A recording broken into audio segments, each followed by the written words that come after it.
नमस्कार, मी अमिता. तुम्ही पाहत आहात A6 टीव्ही मराठी. आधी वळूया हेडलाईन्सकडे.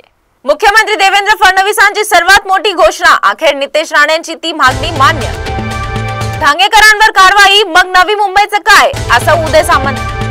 आता राज्यात येणाऱ्या बांगलादेशी घुसखोरांना आळा बसणार. सरकारने घेतला मोठा निर्णय. महाराष्ट्रात गुजरात पॅटर्न, अनेकांना डच्चू देण्याची तयारी. अंतर्गत घडामोडींमुळे धाकधूक वाढली. विरोधकांच्या एकीमुळे भाजप एकाकी. लक्षवेधी लढतीत महाशक्तीला रोखलं. ऐतिहासिक निर्णयानंतरचा पहिला विजय. मोठी ब्रेकिंग. खासदार मुरलीधर मोहोळ फडणवीस यांच्या भेटीला. काय घडामोडी. आता मौन नाही, उत्तर द्या. बच्चू कडू यांचा एल्गार 7/12 कोळा करण्याविषयी मुख्यमंत्र्यांना विचारला जाब. छत्रपती संभाजीनगरमध्ये वंचितच्या संघ कार्यालयावर मोर्चा. नोंदणी अभियानावरून वाद चिघळला. तर बुलेटिनच्या सुरुवातीलाच मोठी बातमी समोर येत आहे. सरकारने मोठा निर्णय घेतला आहे. या संदर्भातील मुख्यमंत्री देवेंद्र फडणवीस यांच्याकडून घोषणा करण्यात आलेली आहे. मंत्री नितेश राणेंच्या मागणीवर हा निर्णय घेण्यात आला आहे.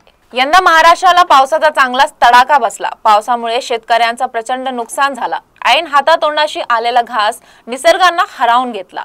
हा पॅकेज अंतर्गत ज्या शेतकऱ्यांचा पिकाचा नुकसान झाला आहे त्यांना नुकसान भरपाई, तसेच ज्याचं घर पावसामुळे जमीनदोस्त झालं त्यांना पंतप्रधान आवास योजनेतून नवं घर, ज्यांच्या शेतातील माती वाहून गेली त्या शेतकऱ्यांना वेगळी मदत, तसेच ज्यांच्या विहिरी पावसामुळे ढासळल्या त्यांना देखील विशेष मदतीची घोषणा, अशी मदत शासनाकडून जाहीर करण्यात आली आहे. शिंदे गटाच्या शिवसेनेत धंगेकरांना पक्षातून काढल्यास शिंदेंवर टीका करणाऱ्या गणेश नाईकांचे काय, अशी चर्चा सुरू आहे.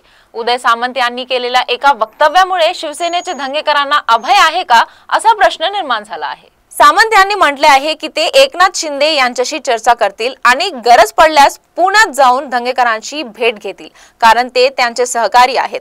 धंगेकरांच्या काही वक्तव्यामुळे त्यांना पक्षातून काढण्याची मागणी काही जणांकडून होत असली तरी सामंत यांनी नवी मुंबईतील परिस्थितीचाही उल्लेख केला. धंगेकरांचे विषय आणि गणेश नाईक यांचे विषय भिन्न असल्याचे त्यांनी स्पष्ट केले आहे. दोन्ही नेत्यांनी पक्षाच्या चौकटीत नेतृत्वाशी बोलून आपली भूमिका मांडावी, असे सामंत यांनी सुचवले आहे. महायुती ही महाराष्ट्रातील जनतेच्या हितासाठी एकत्र आली आहे, त्यामुळे अंतर्गत छोट्या कुरघोडी किंवा मतभेद टाळून जनतेच्या हिताला प्राधान्य द्यावे. मोठी बातमी समोर येत आहे. राज्यात येणाऱ्या बांगलादेशी घुसखोरांना आता आळा बसणार आहे. घुसखोरी रोखण्यासाठी फडणवीस सरकारने मोठे पाऊल उचललेले आहे. बांगलादेशी घुसखोरांची ब्लॅकलिस्ट तयार करा, तसेच रेशन कार्ड पत्रावळी करण्याचे आदेश राज्य सरकारकडून देण्यात आले आहेत. यासोबतच नवीन शिधापत्रिकेसाठी नव्या मार्गदर्शक सूचनाही जारी करण्यात आले आहे. घुसखोरी रोखण्यासाठी शासन निर्णय जारी करण्यात आले आहे. सरकारने उचललेल्या या पावलामुळे बांगलादेशी घुसखोरांना आळा बसणार आहे. बेकायदेशीर बांगलादेशी स्थलांतरितांची एक ब्लॅकलिस्ट तयार करावी, जेणेकरून त्यांना शासकीय कल्याण योजनांचा लाभ मिळणार नाही याची खात्री करता येईल. तर बेकायदेशीर बांगलादेशी स्थलांतरितांची एक ब्लॅकलिस्ट तयार करावी, जेणेकरून त्यांना शासकीय कल्याण योजनांचा लाभ मिळणार नाही याची खात्री करता येईल. महाराष्ट्रात गुजरात पॅटर्नची पुनरावृत्ती होण्याची शक्यता आहे. गुजरातमध्ये गेल्याच आठवड्यात 16 मंत्र्यांनी राजीनामा दिले आहे. मुख्यमंत्री भूपेंद्र पटेल वगळता सगळे मंत्री पायउतार झाले आहेत. गुजरात नंतर आता महाराष्ट्रात कॅबिनेटमध्ये मोठे बदल होण्याची शक्यता आहे. सुमार कामगिरी करणाऱ्या वादग्रस्त ठरलेल्या अनेक मंत्र्यांना घरचा रस्ता दाखवून त्यांच्या जागी नव्या चेहऱ्यांना संधी दिली जाऊ शकते. पुढील वर्षभरात मंत्र्यांच्या कामगिरीचा आढावा घेतला जाईल. त्यांच्या कामाचं मूल्यमापन होईल.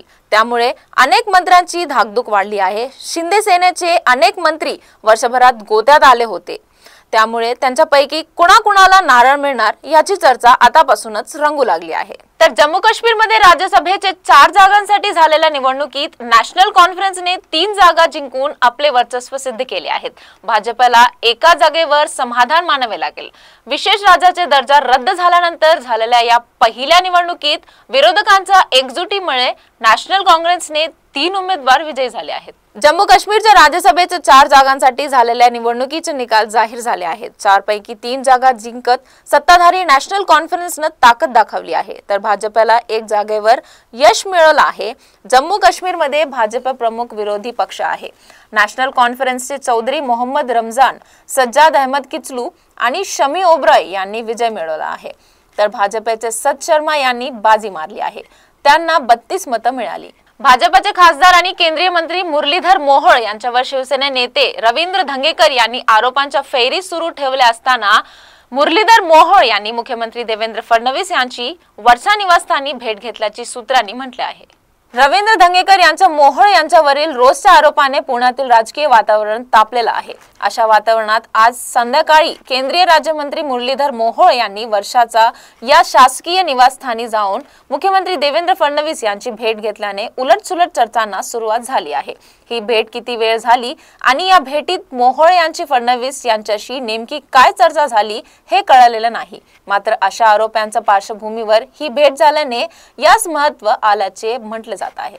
रवी राणा आणि नवनीत राणा यांच्यानंतर प्रहारचे बच्चू कडू यांनी त्यांचा मोर्चा मुख्यमंत्री देवेंद्र फडणवीस यांच्याकडे वळवला आहे।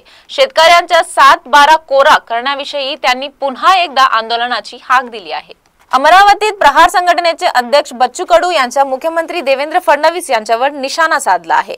मुख्यमंत्र्यांचा प्रतिकात्मक कार्टून बच्चू कडू यांनी सोशल मीडियावर व्हायरल करत त्यांना टीका केली आहे। त्याची ही पोस्ट सध्या समाज माध्यमात व्हायरल झाली आहे। फडणवीस साहेब किती दिवस दिलेला शब्द तोंडात धरून बसणार? राज्याच्या शेतकऱ्यांचा संयम आता संपत चाललाय, असा टोला बच्चू कडू यांनी मुख्यमंत्र्यांना लगावला आहे। 7-12 कोरा करा, तो शेतकऱ्यांचा हक्क आहे, असे बच्चू कडू यांनी मागणी केली। 28 ऑक्टोबरला नागपूरची भूमी उत्तर मागेल, चला नागपूर शेतकऱ्यांचा एल्गार उठणार, असा इशाराच बच्चू कडू यांनी सोशल मीडियाद्वारे दिला आहे। एक महत्त्वाची बातमी येत आहे। छत्रपती संभाजीनगरमध्ये वंचित बहुजन आघाडीने राष्ट्रीय स्वयंसेवक संघाच्या कार्यालयावर मोर्चा काढून भाजप आणि संघाविरोधात जोरदार घोषणाबाजी केली आहे। काही दिवसांपूर्वी शहरातील एका महाविद्यालयाबाहेर संघाने नोंदणी अभियान सुरू केले होते। या अभियानाला वंचित आघाडीच्या कार्यकर्त्यांनी विरोध केल्यानंतर त्यांच्यावर गुन्हे दाखल झाले आहेत। याच पार्श्वभूमीवर वंचित आघाडीने हा मोर्चा काढला आहे। पोलिसांनी कायदा सुव्यवस्थेचे कारण देत परवानगी नकारली होती, मात्र वंचित आपल्या भूमिकेवर ठाम राहिली। यावेळी वंचित आघाडीने संघाच्या नोंदणीच्या वैधतेचे प्रश्नचिन्ह उपस्थित केले आहे। तुमचा धार्मिक अजेंडा आहे का, असा सवाल करत त्यांनी अशा उपक्रमांवर त्वरित बंदी घालण्याची मागणी केली। शैक्षणिक संस्थाचा उद्देश वैज्ञानिक दृष्टिकोन निर्माण करणे हा असतो, धर्माचा प्रसार करणे नव्हे, असेही वंचितच्या नेत्यांनी स्पष्ट केले आहे। संघाची नोंदणी आहे का आणि तुम्ही भारत सरकारकडे नोंदणीकृत आहात का, हे जनतेला खुलेआम सांगा, अशी मागणीही यावेळी करण्यात आली। तर या होत्या आजच्या बातम्या। पुन्हा उद्या भेटू, तोपर्यंत पाहत रहा E6 TV मराठी।